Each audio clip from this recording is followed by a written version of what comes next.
Okay, class, today we are going to read a book called Stone Soup by Marcia Brown. Three soldiers trudged down a road in a strange country. They were on their way home from the wars. Besides being tired, they were hungry. In fact, they had eaten nothing for 2 days. How I would like a good dinner tonight, said the first, and a bed to sleep in, said the second. But all that is impossible, said the third. We must march on. On they marched. Suddenly, ahead of them, they saw the lights of a village. Maybe we'll find a bite to eat there, said the first. And a loft to sleep in, said the second. No harm in asking, said the third. Now the peasants of that place feared strangers. When they heard the three soldiers were coming down the road, they talked among themselves. Move this.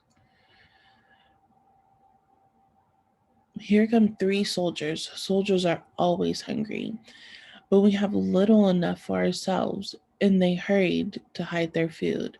They pushed sacks of barley under the hay in the lofts. They lowered buckets of milk down the wells. They spread old quilts over the carrot bins. They hid their cabbages and potatoes under the beds. They hung their meat in the cellars. They hid all they had to eat. Then they waited. Okay, class. So, who is the first characters that we met in the book? Yes, we have the soldiers, and then we're about to meet four new people. Okay. The soldiers stopped first at the house of Paul and Francois.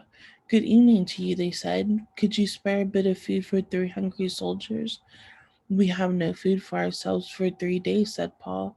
Francois made a sad face. It has been a poor harvest. The three soldiers went on to the house of Albert and Louise. Could you spare a bit of food and have you some corner where we could sleep for the night? Oh no, said Albert. We gave all we could spare to soldiers who came before you, and our beds are full, said Louise. Okay, so who are the four characters we just met? Okay, great. At Vincent and Marie's, the answer was the same. It had been a poor harvest, and all the grain must be kept for seed. So it all went through the village. Not a peasant had any food to give away. They all had good reasons. One family used the grain for feed, another had an old sick father to care for. All had too many mouths to fill. And can anybody tell me where our book is taking place? We already got two descriptions of where we are. Yes, a strange country and a village. Great. The villagers stood in the street inside. They looked as hungry as they could. The three soldiers talked together. Then the first soldier called out, Good people. The peasants drew near. We are three hungry soldiers in a strange land. We have asked you for food, and you have no food. Well, then, we'll have to make stone soup. The peasants stared. Stone soup? That would be something to know about. First, we'll need a large iron pot, said the soldiers. The peasants brought the largest pot they could find. How else to cook enough? That's none too large, said the soldiers, but it will do. And now water to fill it and a fire to heat it. Okay, guys, I want you to really pay attention to these next few pages that we're about to read because this is what our activity is going to be about after we're done reading the book. Any questions? Okay, let's continue.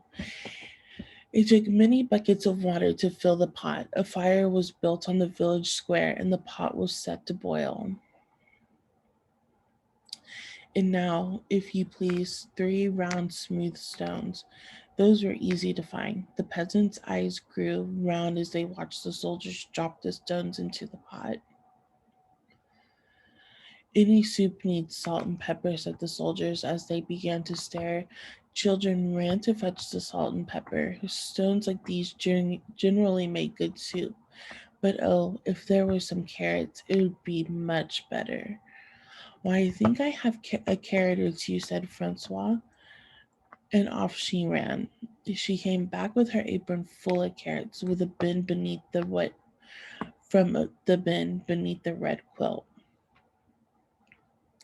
A good stone soup should have cabbage, said the soldiers as they sliced carrots into the pot. But no use in asking of what you don't have. I think I could find cabbage somewhere, said Marie as she hurried home. Back she came with 3 cabbages from the cupboard under the bed. If only we had a bit of beef and a few potatoes, this soup would be good enough for a rich man's table. The peasants thought that over. They remembered their potatoes and their sides of beef hanging in the cellars. They ran to fetch them. A rich man's soup, and all from the stones. It seemed like magic.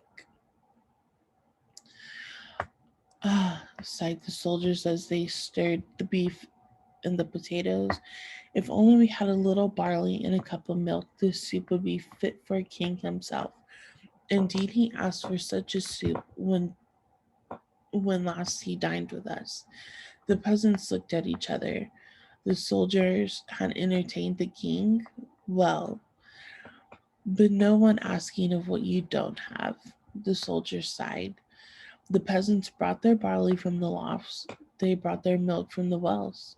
The soldiers stirred the barley and the milk into the steaming broth while the peasants stared. At last the soup was ready. All of you shall taste, said the soldiers, but first a table must be set. Great tables were placed in the square, and all around were lighted torches.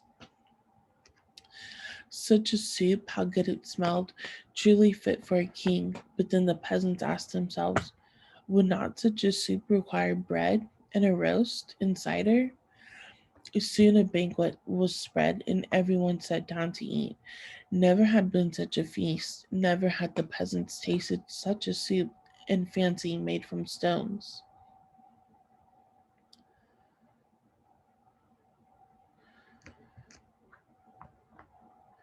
They ate and drank and ate and drank, and after that they danced. They danced and sang far into the night. At last we are tired. Then the 3 soldiers asked, is there not a loft where we could sleep? Let 3 such wise and splendid gentlemen sleep in a loft? Indeed, they must have the best beds in the village. So the soldiers slept in the priestess' house, the second slept in the baker's house, and the 3rd soldier slept in the mayor's house. In the morning, the whole village gathered in the square and gave them a send off. Many thanks for what you have taught us, the peasant said to the soldiers. We shall never go hungry now that we know how to make soup from stones. So, class, can someone tell me why the soldiers decided to make the stone soup for the village and for themselves? Yes, that is right. And we're almost done. Oh, it's all knowing how, said the soldiers, and off they went down the road. Such men don't grow on every bush. That's it. And now let's go over our activity that we're going to do.